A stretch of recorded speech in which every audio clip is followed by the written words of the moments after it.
Tony Medina, MMAnews.com here in San Jose, California at the HP Pavilion with the victorious Josh Thomson. Hey, great fight tonight, Josh. Hey, thank you. You know, that was a tough battle. JZ was real tough, had you in a couple, compromising positions there that you really had to fight out of. Tell me, how'd you feel when he had you in that guillotine? It was tight. It was making me make some noises and stuff, but it wasn't anything really that I was thinking about tapping to or anything. So I was actually just biding my time, letting him blow his arms up, and I think it showed. As soon as I got out, I was able to do some damage, and and work from there. I almost got him in the side choke to finish the round. You did in that. Unfortunately, there was only 6 seconds left in that round, but it looked like you had it sunk in pretty tight. Next, the fight's over, you win, knock, knock, knock are the words that come out of your mouth. Yeah, I talked to Gil just prior to interviewing you, and he says he thinks JZ won the fight, and knock, knock, knock. Yeah. So that little dude, he's such a shit starter.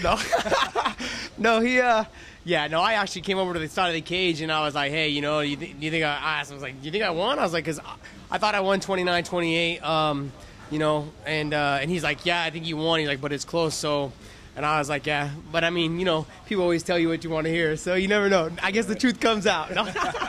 Yeah, and it's inevitable. There's going to be a trilogy. I mean, there has to be. You guys, you say you guys are friends. He says you guys are friends, but you also say he's your kryptonite.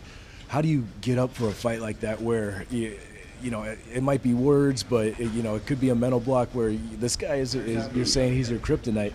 How do you prepare for that mentally and physically? If you can't get up for Gilbert Melendez, you shouldn't be in this sport.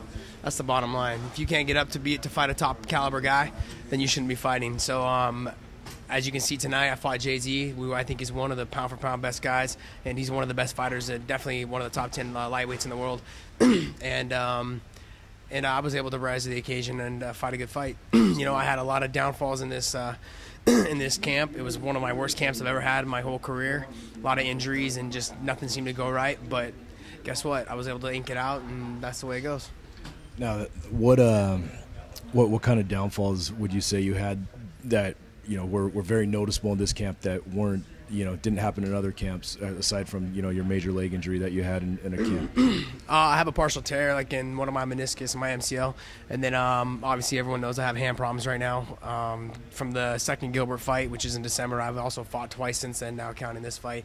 So the hand, I'm gonna have to give the hand probably like a good month off and go back to my platelet plasma rich therapy and get some injections done to it to kind of get all the ligaments and everything straightened back up. So I'm just having a lot of hand problems right now, and tweak the knee a little bit as well as my ankle. So there's a lot of things that are hindering my game, and I think you can tell my striking hasn't been on par as what it usually used to be, like what it was before.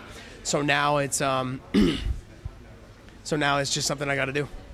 Okay, and now lastly, Josh, two days ago in your at the press conference, you said you've kind of bashed the media about the ranking system, and then tonight you kind of bashed the judges about their judging system. Is that kind of a problem you see across the sport of MMA, where things maybe some people aren't doing aren't getting trained properly? I wouldn't call it bashing. I just call it like speaking it like it is. It's not bashing. The thing is the media's going to do what they want. They're going to focus on the negative generally because that's what sells, The judging, though, we've just seen it across MMA sport right now. And here's the thing is, I can't say that if you want to really go by the MMA judging, just because JZ was on top in the third round, but really he was just holding me. I was trying to hit submissions. I was trying to move. I couldn't move because he was squeezing me. That's a good game plan. So, I mean, maybe the judges, maybe their idea of me moving around a lot on the bottom and trying to land strikes. I also had a close guillotine, to be honest. I mean, I could hear him gurgling a little bit in the third round with the guillotine. It wasn't on for very long, but those are things that make a difference, I think, on a judge's cards. I still feel like I lost the third round, but the first and second, I thought I won. Now, as a fighter, an MMA fighter, worrying about judging and not really worrying about it, but noticing a systemic problem in the sport of boxing, judging has kind of really become a systemic problem where it's really turned a lot of people off. Do you worry about that as a fighter and what's going on with your sport? No, it's not my problem. It's up for the commission to figure out. It's up to the people of the sport to figure out. That's not my problem. I just like to let it be known that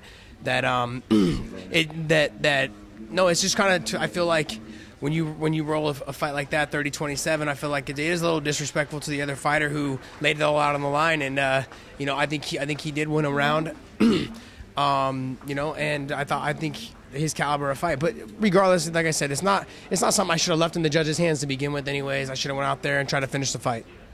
All right, well, Tony McGinn here with Josh Thomson. Hey, Josh, I appreciate it, and congratulations on your